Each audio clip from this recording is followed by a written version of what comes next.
Ces vidéos n'ont pas pour but de nous diviser, bien au contraire. L'objectif est de nous rassembler autour des troubles mentaux qui existent au sein de nos communautés et dans nos pays. Bonne écoute. Blaf numéro 100, Africains, Africaines, bonjour, comment allez-vous? J'espère que vous avez le soleil dans la tête. À la Martinique, il y a un style qui s'appelle le belay. Allez écouter, si vous ne connaissez pas, allez écouter. Vraiment, ça vaut le coup, ça vaut le détour. On est là aussi, sur cette chaîne, on est là aussi pour apprendre des uns des autres. Je parle à toute l'Afrique, le monde noir d'une manière générale. J'espère que vous l'aurez compris. On est là aussi pour apprendre des uns des autres. Donc, le belay à la Martinique, ça s'écrit B-E-L-E, B-E, accent grave ou accent aigu, ou L-E, accent grave ou accent aigu. Enfin, peu importe. Regardez, ça vaut le coup, ça vaut le détour. Aujourd'hui, je vais être direct. Je vais être vraiment direct. Nous avons des gens parmi nous qui nous racontent des cracks depuis des années. C'est comme je dis, il y a le système effectivement tel qu'on le connaît, mais parmi nous, nous avons une catégorie d'afrodescendants qui, eux, n'hésitent pas à profiter du système. Ils sont parmi nous, ils nous sabotent, ils nous calomnient, etc. Et ils aident grandement le système. Cette catégorie d'afrodescendants, comme je le dis, et ils sont parmi vos familles, parmi vos amis, etc.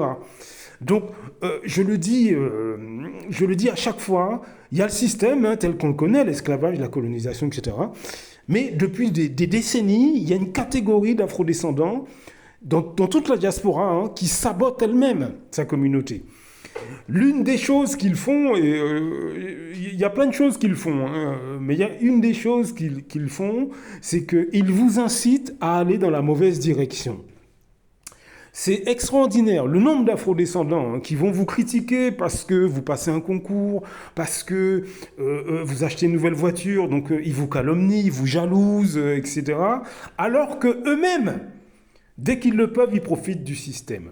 Regardez, là c'est Snoop Doggy Dogg. Pendant des années, il a dit aux gens, oui, il faut fuck le système, il faut descendre le système, Mais pendant ce temps, lui, il est avec sa femme et ses enfants. Est-ce que vous voyez ce que je veux vous dire? Pendant ce temps, lui aujourd'hui, donc ça c'est une photo, je ne sais pas si c'est à l'ancienne ou quoi, mais pendant ce temps, lui, il a sa petite famille. Faites vos recherches sur l'internet, tapez Snoop Dogg famille, et vous allez vous apercevoir qu'il est grand-père aujourd'hui. Est-ce que vous voyez ce que je veux vous dire? Il est grand-père aujourd'hui, le gars, alors que il n'a pas hésité pendant des années à dire il faut truc le système, il faut descendre le système, il faut scier le système, il faut casser le système, il faut attention, etc. Mais lui, pendant ce temps, il fait sa petite vie. Mais qui a écouté ces paroles? Nos jeunes. En tout cas, les gens de ma génération. Aujourd'hui, les rappeurs ont changé, puisqu'il a un âge maintenant, Snoop Doggy Dogg. Je veux dire, il a à mon avis 45, 50, bon. Mais aujourd'hui, les rappeurs là, qu'on voit, là, qui font des clips, etc., mais ce sont les mêmes messages. Envoie-toi en l'air, la vie, les filles, etc. Mais eux, dans leur vie privée, ils sont avec leur petite famille, ils sont avec leurs enfants. Regardez Beyoncé, là. Regardez. Vous avez vu? Donc ça, cette photo, je ne sais pas de combien de temps elle date, mais regardez un petit peu. Là, ils sont en famille, mais pourtant, Beyoncé et Jay-Z, qu'est-ce qu'ils ont dit pendant des années? Les clips vidéo qu'ils ont montrés, c'était quoi? Où Beyoncé montrait son derrière pratiquement. Ou Jay-Z, le ghetto, etc. Mais eux, ils ont leur petite famille, là. Je ne sais pas s'ils sont toujours ensemble ou pas, mais il n'empêche qu'ils ont eu, à un moment donné, une stabilité. Mais ce n'est pas du tout ce qu'ils ont inculqué aux millions de jeunes qui ont regardé leurs clips vidéo, qui ont écouté leur musique. Donc, faites attention à cette catégorie d'afrodescendants. Encore une fois, il n'est pas question de diviser la communauté. Ce n'est pas ce que je suis en train de faire, non. Je dis qu'il y a le système tel qu'on le connaît, d'esclavage, de racisme et tout ça, blablabla. On connaît ça, l'Occident qui vole l'Afrique, etc. Mais ce que je veux que vous compreniez, c'est que parmi nous, il y a une catégorie de gens qui bénéficient de ce système, sur toute l'échelle sociale. Là, j'ai pris des exemples. Là, on voit Snoop Doggy Dogg. J'ai pris des exemples. Mais parmi vos familles, parmi vos amis, vous avez le même type de personnes. Ils vont vous déconseiller de faire ci, de faire ci, de faire ça. Mais lorsqu'ils en ont l'opportunité, eux, ils prennent l'opportunité et ils vous laissent sur le trottoir. Est-ce que vous comprenez ce que je veux dire? Moi, j'ai rien contre Snoop Doggy Dogg ou Beyoncé ou Jay-Z. Ils sont très talentueux, il n'y a pas de problème. Mais ce que j'essaie de vous dire, c'est que cette catégorie d'afrodescendants, elle est sur toute l'échelle sociale, mais elle est aussi au sein de vos familles, parmi vos amis, parmi vos voisins, vos collègues, et ils nous causent énormément de tort. C'est ça que j'essaie de vous expliquer. Tout simplement parce qu'ils nous ressemblent, ils ont nos langues, ils s'habillent comme nous, ils cuisinent nos plats, etc.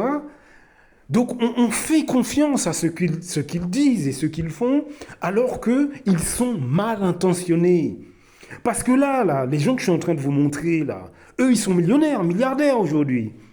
Mais toutes ces jeunes filles, ou tous ces jeunes garçons qui ont écouté les paroles de leur musique, où est-ce qu'ils sont, eux?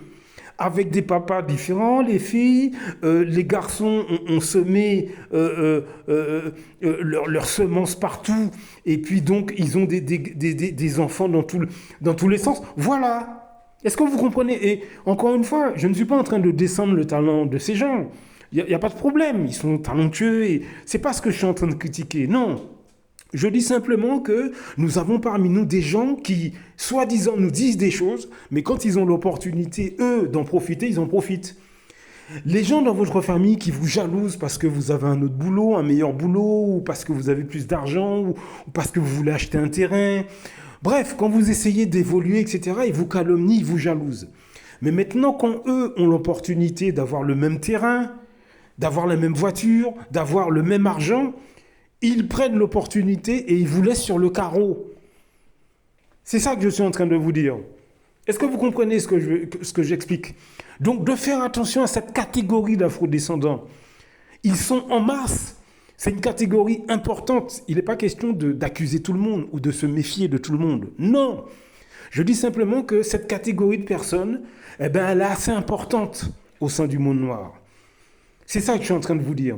Et en plus, nous avons la composante raciale.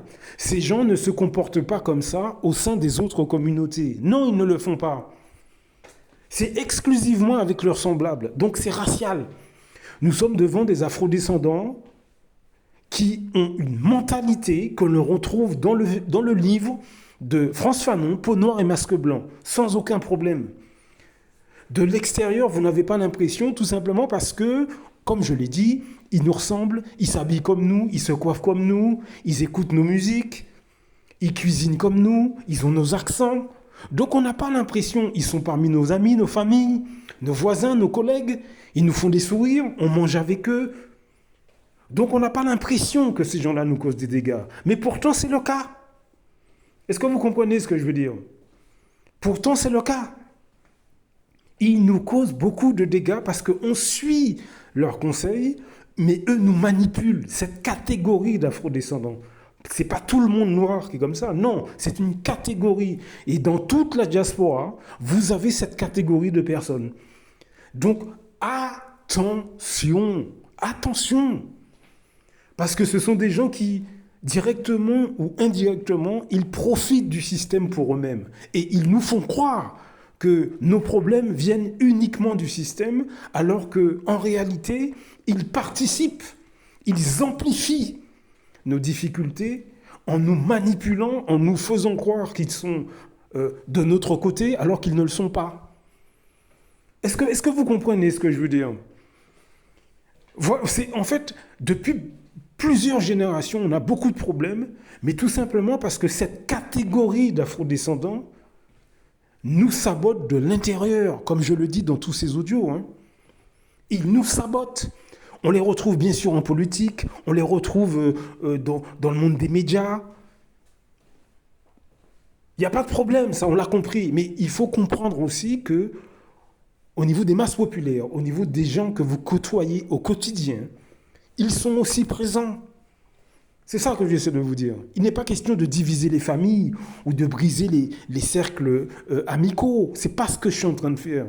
Je vous dis simplement que au sein de votre famille, parmi vos amis, parmi vos collègues, vous avez un certain nombre de personnes qui ne sont pas ce qu'elles vous montrent du tout.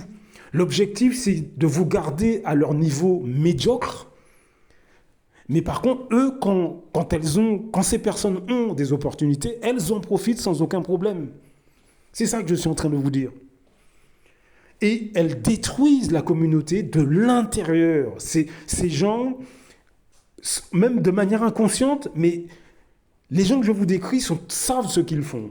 Mais par mépris racial, ils préfèrent que les autres restent à leur niveau médiocre plutôt que de vous pousser à progresser. Voilà le type de personnes que je décris dans ces audios. Et ces personnes savent ce qu'elles font. Ces personnes savent ce qu'elles font. Hein. Elles sont pas inconscientes.